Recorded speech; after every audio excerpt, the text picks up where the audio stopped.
Hello မင်္ဂလာပါကဲဒီအဖွင့်လေးထိုးပြပါမယ်နော်ဒီနေ့ကတော့တစ်ဖွင့်ပဲထိုးပါနော်ကဲအဲ့တော့ slip knot လေးလောက်လိုက်မယ်လုပ်ပြီးလို့ရှိရင်pattern ထဲမှာတော့သူက magic ring နဲ့စထားတယ်ပေါ့နော်ကျမကတော့ chain 5ခုခွင်းနဲ့ပဲလုပ်မယ်ပေါ့နော် magic ring က chain ထက်စားလို့ရှိရင်သူကပြက်လွယ်အဲ့ဒါကြောင့်မလို့လေကဲအဲ့ဒါဆိုရင်ဒီမှာစနေနဲ့ chain 5ခုခွင်းလေးလုပ်လိုက်မယ်ပေါ့နော်လုပ်ပြီးတော့နောက်တစ်ခါ chain နှစ်ခုတက်မယ်ပေါ့နော်သူကစုချွတ်ဖြစ်မှာစုချွတ်တဲ့ဟာလေးလုံးမှာမလို့ဘယ်လိုမျိုး chain ကိုနှစ်ခုပဲတက်တာပေါ့နော်တက်ပြီးတော့အဲ့ခုနက chain 5ခုခွင်းလေးကိုထိုးပြီးတော့တစ်ခါတိုင်ကိုတစ်ခါချွတ်မယ်နောက်တစ်ခါနောက်တစ်တိုင်ထပ်ယူပြီးတော့တစ်ခါချွတ်ပြီးတော့မှဒီမှာတိုင်လေး3ခုစုလေးဖြစ်လာပြီဆိုလို့ရှိရင်ဒါကို3ခါလုံးတစ်ခါလေးဆွဲချွတ်လိုက်ပေါ့နော်3ခွင်းလုံးလာပြီးလို့ရှိရင် chain 3ခုချမယ် chain 3ခုချပြီးလို့ရှိရင်ခုနခွင်းထဲမှာပဲ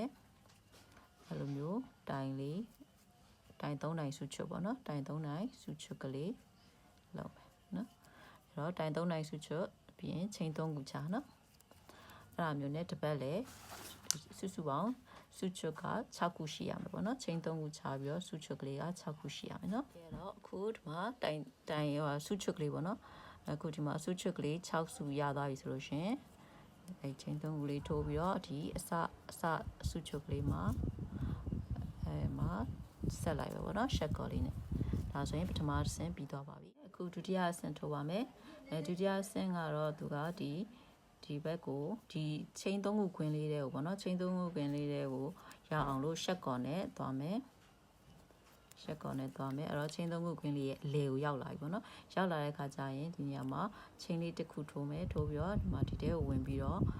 တိုင်တိုလေးတစ်ခုထိုးမယ်ပေါ့နော်တိုင်တိုလေးတစ်ခုထိုးပြီးလို့ရှင် chain 6ခုထိုးမယ်3 4 5 6နော် chain 6ခုထိုးပြီးရင်ဒီဘက်က chain 3ခုခုံးထဲမှာတိုင်တိုလေးနဲ့ဆက်လိုက်မယ်အဲ့လိုမျိုးအခုံးလေးတွေ chain 6ခုခွင်းလေးတွေလှုပ်သွားမှာပါ1 2 3 4 5 6နော်ဒီဘက်မှာဆက်မယ်အဲ့လိုမျိုးစနေရပြန်ရောက်တော့မယ်နော်စနေရပြန်ရောက်လို့ရှင်ဒီနေရာမှာ